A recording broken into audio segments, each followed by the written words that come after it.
They keep away from their families at times for months.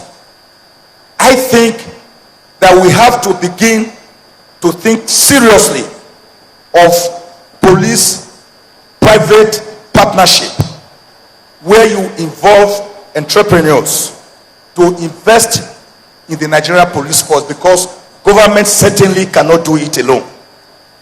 When those 4 policemen were gunned down, who were coming to rescue me, I went to the Inspector General of Police. I said, sir, what are we going to do about these people?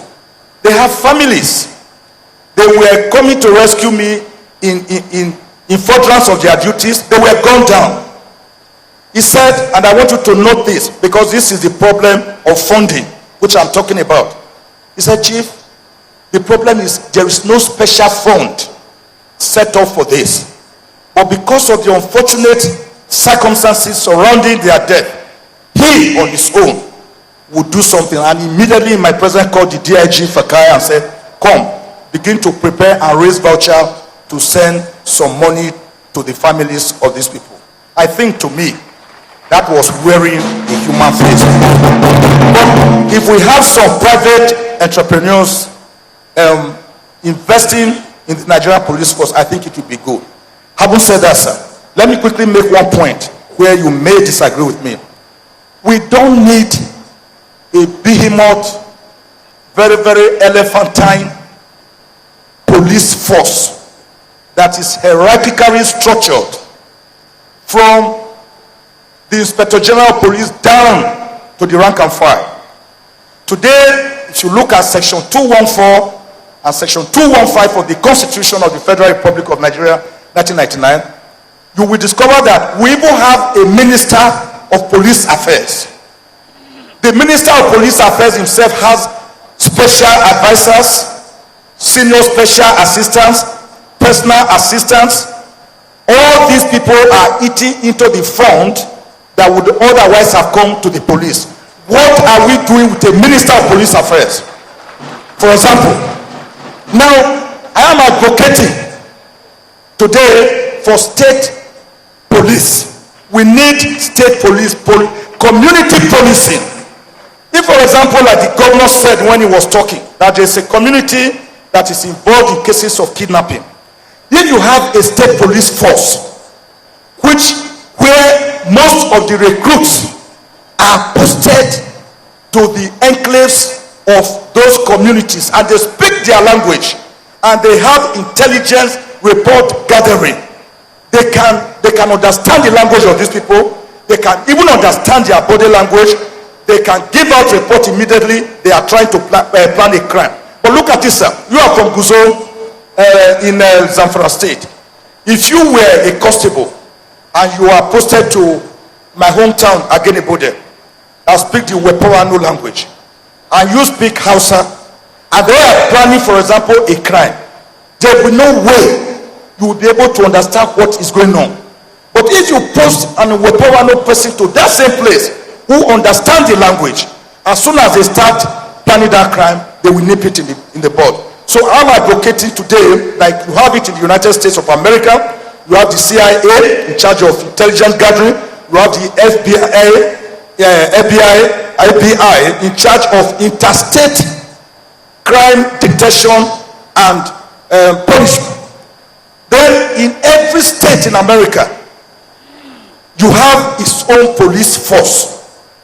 Then when you move further, every county council, what we call local government councils here, they have their own police force. If you move further, every city has its own police force. If you move further, in fact, most universities and colleges in America have their own police force. The result is that they aggregate the amalgam of their strength, their reconnaissance mission, their intelligence gathering. They put all of them together to the extent that when a crime is committed, say in Ohio, before you know what is happening, they have sent the word to California for detection of that crime. I think we need state police. It's too late in the day to say the governors are going to use them poorly. They are going to do this. To me, that argument can no longer hold. I want to thank you very much. Thank you. Thank you very much. You want me to? Chief Michael Ozekhome, thanks. I, for one, actually followed your ordeal quite closely, and I'm happy that, you regained your freedom. Can I just indulge you by asking you to keep your questions very, very precise, please?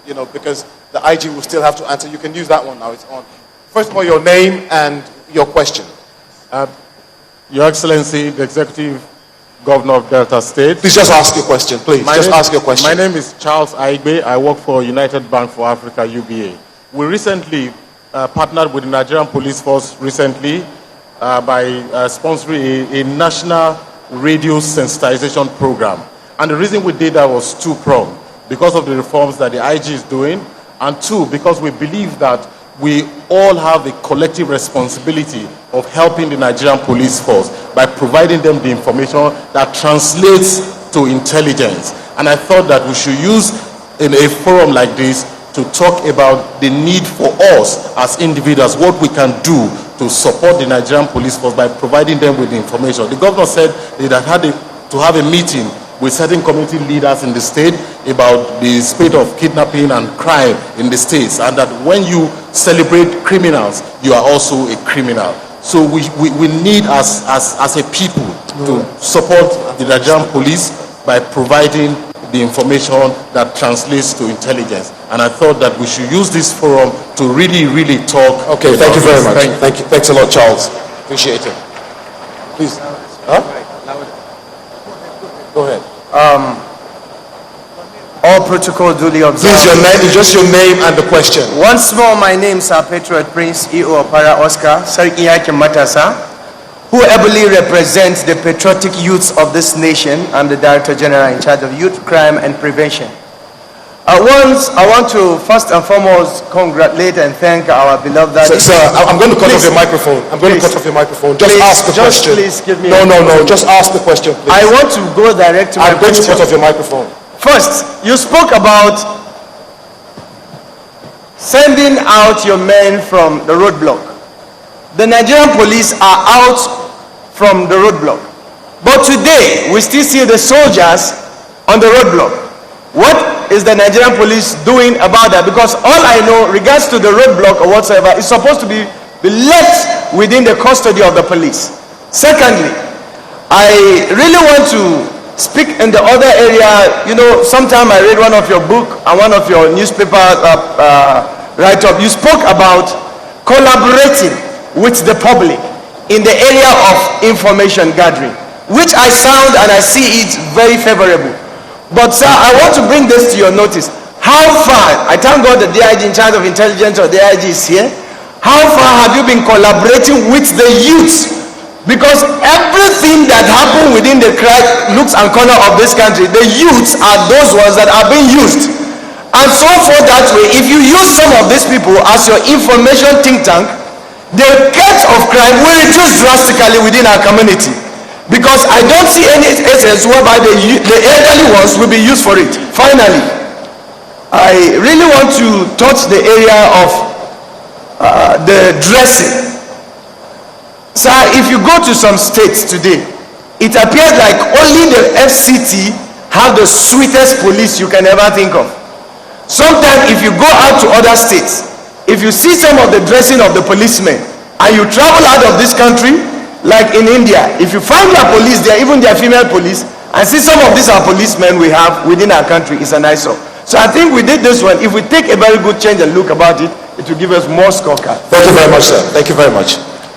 Those are three questions I'm going to take. The first one has to do with the possibility or otherwise of a state police. The second one is how much support you get from corporate Nigeria and from normal people. And then the third one, the issue of collaboration with the youth.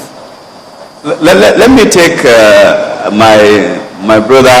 I'm happy that he's here and looking well, better than ever before. We're happy you're back, and we're happy that gradually the memories of what has happened is fading away, even though it's something you cannot take away from you. I agree with you that the possibility of state police, but looking at our culture, our history, our political issues, and religious